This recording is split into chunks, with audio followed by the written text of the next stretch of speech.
Assalamualaikum warahmatullahi wabarakatuh. Selamat pagi teman-teman. Perkenalkan, nama saya Prawidana Kurniawan dari program studi PPG, di mana saya akan menjelaskan terkait pengolahan gambar bitmap. Apa itu bitmap?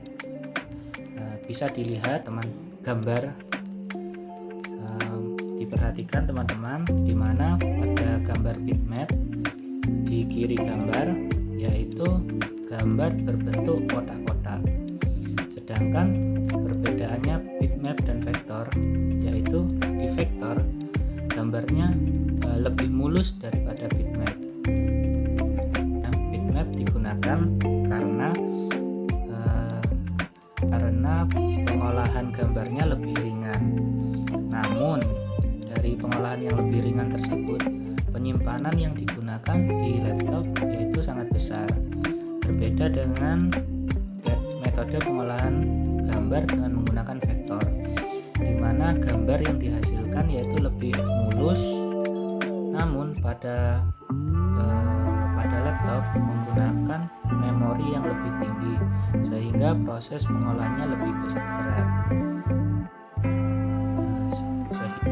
Perbedaan bitmap dan vektor ini disesuaikan dengan kebutuhan kita dalam membuat suatu desain.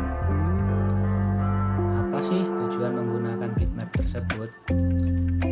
Penggunaan metode bitmap yaitu di mana gambar yang dihasilkan lebih realistis dibandingkan penggunaan metode pengolahan gambar menggunakan vektor.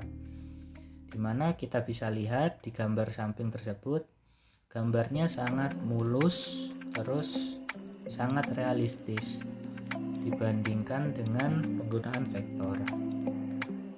Namun kekurangannya vektor, apabila gambar diperbesar, gambarnya akan menjadi pecah-pecah atau berbentuk kotak-kotak, sehingga itu adalah kekurangan dari pengolahan gambar dengan bitmap. Apa sih macam-macam software dari bitmap tersebut?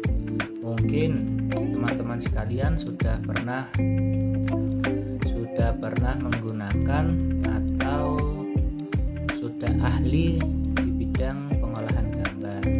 Namun ada banyak sekali software yang dapat digunakan untuk membuat suatu gambar, di mana dapat kita lihat. Saya berikan contoh, yaitu pada software pengolahan bitmap yang sering dipakai oleh desainer, yaitu khususnya pada penggunaan Photoshop. Kemudian kelebihan Photoshop ini sangat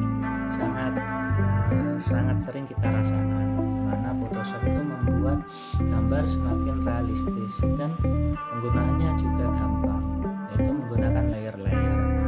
Namun kekurangan pada program Photoshop ini yaitu kita harus membayar royalti untuk menggunakan aplikasi tersebut.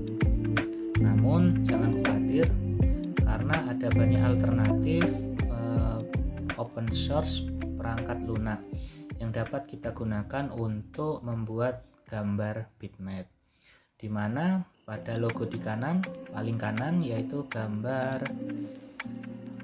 perangkat lunak GIMP. Perangkat lunak GIMP ini adalah alternatif dari penggunaan Photoshop, di mana aplikasi tersebut yaitu gratis digunakan oleh siapa saja. Namun kita dapat berdonasi ini untuk memajukan perangkat lunak tersebut, untuk adanya penambahan fitur dengan donasi tersebut. Namun semuanya gratis, kita pun tidak wajib untuk berdonasi. Kemudian di sebelah paling kiri yaitu PixArt.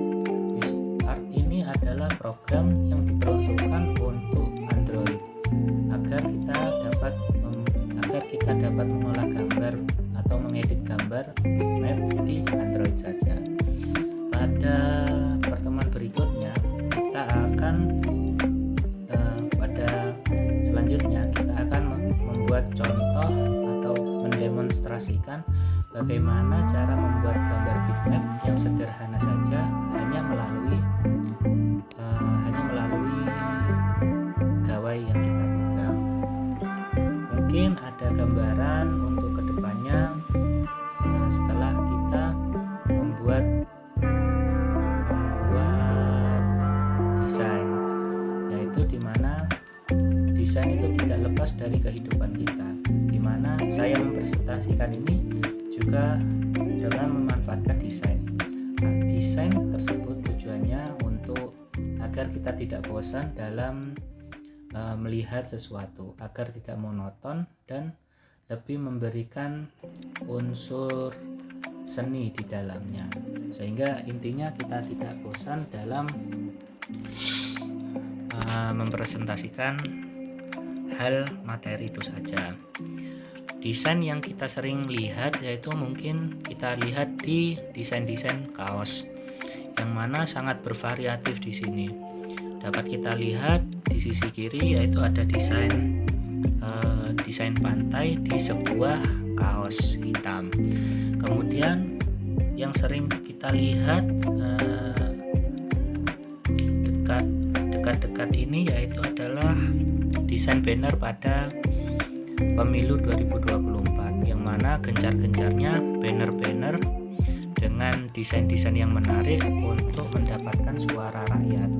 Kemudian desain tersebut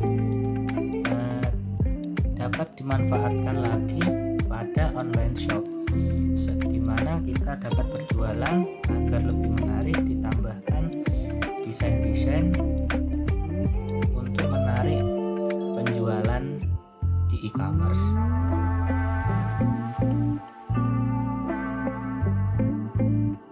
Mari kita lanjutkan untuk membuat demonstrasi dalam membuat desain menggunakan HP Android saja. Terima kasih. Baik, di sini kita buka aplikasi PixArt-nya, kemudian kita tentukan ukurannya yaitu 124 pixel kali 124 pixel.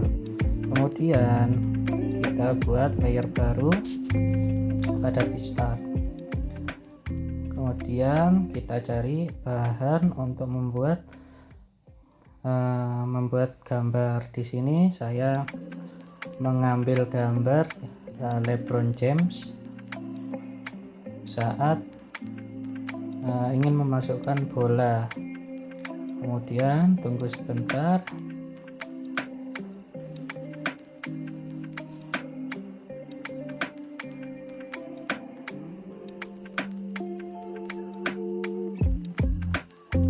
Kemudian kita masukkan lagi gambar LeBron James ke dalam kanvas yang telah kita sesuaikan tadi.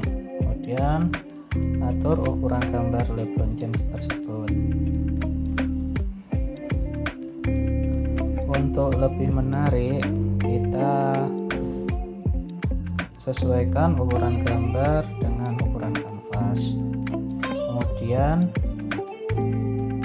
di sini saya ingin memberikan gambar sayap pada LeBron James, di mana gambar tersebut mengartikan bahwa lompatan LeBron James sangat tinggi seperti menggunakan sayap. Kemudian kita copy gambar sayap tersebut dari kanan dan kita balikkan menjadi kiri, sehingga ada dua sayap yang menempel di gambar tersebut. Kita beri background warna ungu pada gambar background LeBron James. Kemudian jangan lupa kita berikan properti seperti malaikat, karena dimana LeBron James sekarang sudah meninggal, yang dimana dikenal sebagai legend dari basket internasional. Kita sesuaikan di atas kepala LeBron James.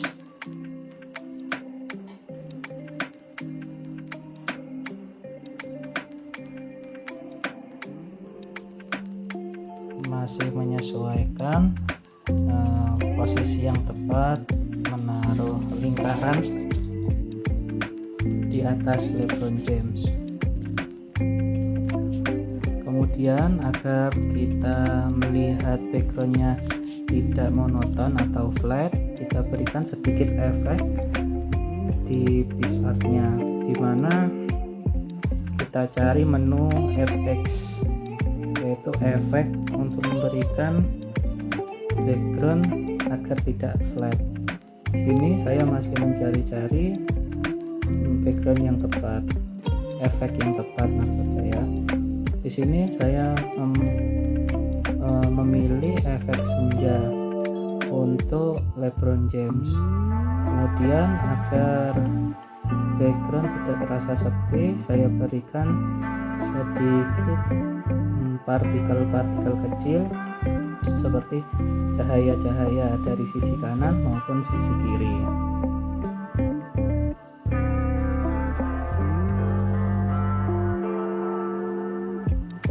Kemudian setelah itu karena LeBron James berasal dari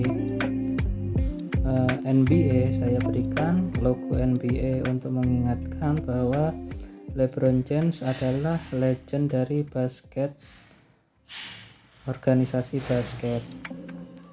Kemudian kita ekspor fotonya, kemudian kita klik simpan untuk menyimpan gambar tersebut. Terima kasih.